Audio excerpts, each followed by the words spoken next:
Elnur, səni çempionluq münasibəti ilə təbrik edirəm. Çox sağ ol. Maçla bağlı, həm də ümumi mövzuyla bağlı fikirlərim maraqlı idi. Çox maraqlı mövsüm keçdi. Axırıncı turda da bir məqsəd qoyduq ki, biz ancaq udmalıyıq da, yəni çempionluq oyunudur. Heç isə belə bizə sərf eləmirdi. Şükür Allah məqsədimizə çatdıq. Mən də şəxsi olaraq məqsədimə çatdım. 100 qola çatdım. Keçən sezon 56 qol vurdum. Bu il 44 qol vurdum. Məqsədimə çatdım. İnşallah gələn il bundan davam gələcək. Oyunun ilk hissəsi sizin demək olar dominantlığınızla keçdi. Oyun nəticəsi də demək olar 6-0 qutardı. Səncə yəni rəqib komandaya nə demək istərdin ya da nə düşünürsən? Oyun çoxmu bəsit keçdi?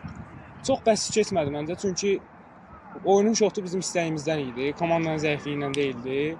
Biz yəni başqa heç bir şey fikirləşmədən çıxmışdı. Yəni ancaq yalnız qələbə, böyük hesablı qələbə ilə və məqsədimizə çatdıq. Bugünkü şotun əsas məsələsi bizim xarakterimiz idi. Səncə bu 17 liqası səviyyəsi sənə görə çətin dəyərləndirmək olar yoxsa asan? Əlbəttə ki, asan bir liqa yoxdur. 17 liqasında öz çətinliyi var, amma gələn üçün inşallah məqsədimiz əsas liqada debüt eləməkdir. Mənim də öz şəxsi məqsədlərim var, Avropada çıxış etmək istəyirəm. İnşallah məqsədimə də çatacağam. Məqsəd demişkən, səni gələcək illərdə yenə Neftçidə bu qol sayılarında izləyə biləcəyikmi? İndi bir ay, 2 ay sonra bunun cavabı bilinəcək. İnşallah məqsədimə çataram, amma olmasa da burada davam edəcəm inşallah.